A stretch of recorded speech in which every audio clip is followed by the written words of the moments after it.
Too many fitness business owners are feeling overwhelmed and run down by their workloads. So in this video, I'm gonna show you the 5 steps you need to organize your life, to set priorities, and win the day every single day. My name is Mark Fisher. I am a co-founder of Business for Unicorns. And if you like this video, head over to businessforunicorns.com to find out more about how we help training gym owners create more income, more impact, and more freedom. At the end of the day, time is the only non-renewable resource. So I am a big fan of what is often referred to as time management. And I would note briefly, that term is a little bit of a misnomer because in practice, we can't actually manage time. We can only manage or lead ourselves. So maybe it's not really time management, maybe it's personal leadership.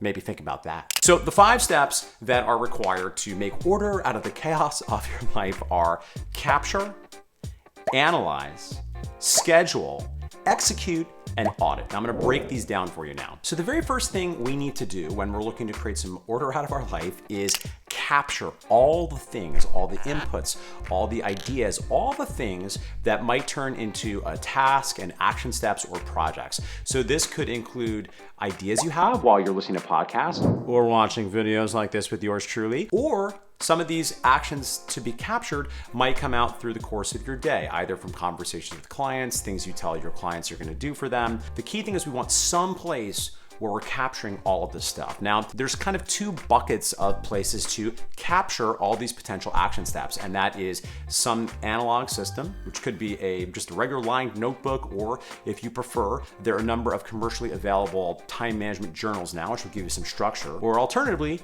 you have digital options, and this could be anything from a notepad on your phone, or a Google Doc, or something more robust like an Asana, or even a Trello, or a light project management tool. But regardless of what you choose, you need some depository, you need some centralized place to capture all the things. 2, you then need to organize. So it's not enough just to have this big list of all these things that should happen. There needs to be some system, either throughout the day or perhaps the end of the day, where you take all these potential action steps and you begin to organize them. Now, whenever possible, the best way to save yourself time is to not do something at all. So sometimes you might decide upon further reflection, this isn't a thing you want to take action on, but ultimately you have to at some point play with this list. And then the outcome of this organization is the 3rd step, which is schedule. You want to schedule things to happen throughout a given day, through a week, or depending on the way you are doing the system, it's good to have things written down and captured somewhere. Again, that's the first step. But if we haven't taken a moment to really organize it and then put those goats in a row, that's a goats? How did goats get into this? After we get your goats organized, what we want to do is we want to make sure they exist in time. So this could be everything from scheduling potentially between now and the end of the day. Maybe you schedule tomorrow or sometime later in this week, or maybe you schedule it for next week or potentially even next month. But the key thing is at some point we need to make this unformed mass of captured items into some kind of schedule. They need to exist in time. The 4th thing you need to do after you've captured, organized, and schedule is execute. You gotta do it. It's not enough just to have the best plan in the world. You can have the greatest plan anyone's ever had, but if you're unable to actually do the thing, that's gonna present some issues. Now, the last piece, after we have executed, we have organized all the things, we've got our schedule, we got to the day, we were very productive, there needs to be some system to audit. So anybody that's taken courses with your pals at Business for Unicorns know, the last step of any system is to audit the system, look for 1% betters. And I believe this functions both on the micro, which is to say each day at the end of the day, you have a chance to assess how the day went, how successful you were with staying on path, where you got off track, are there things that you haven't accounted for yet and planned into your system a margin for error when life happens, because of course life happens. Besides the daily micro, I think there's also a macro, and this is potentially a week, monthly, or quarterly pulse, where you really step out of the whole system and really look at the system as a whole and look for ways you can create more efficiencies, look for common stumbling blocks that you're not consistently addressing yet, and consider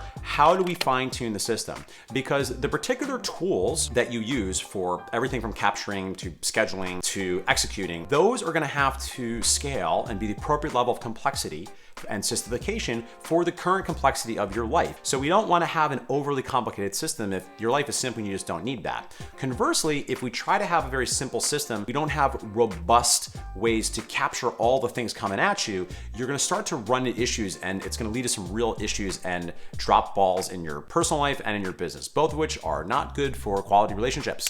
All right, friends, so that is a high-level overview of the 5 steps you must do if you want successful time management as a training gym owner. Now, the final thought I want to share with you is this. Ultimately, the best way to make more time, I'm gonna really lay this out for you, this is the super pro tip of your life, is 1, learn how to set boundaries and say no, and 2, ask for help, right? Because one of the challenges of life is it's so easy for tasks, for things to creep, and one of the things that gets in the way of people's effectiveness is not that they're not efficient, but that they're majoring in the minors. They're doing things that really well that don't need to be done at all. So make sure as you are focusing on being more efficient with any time management process that you're also considering, is this effective?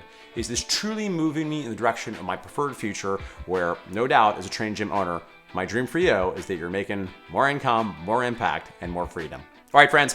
Thanks so much for watching this video. If you enjoyed, it would mean so much to me if you subscribe, like, and share. We're working really hard to create great content that's gonna help a lot of training gym owners be more successful with their businesses, which is gonna mean happier training gym owners, happier communities of training gym owners, and happy family of training gym owners. I'll catch you next time for more actionable tips, psychological frameworks, and philosophy.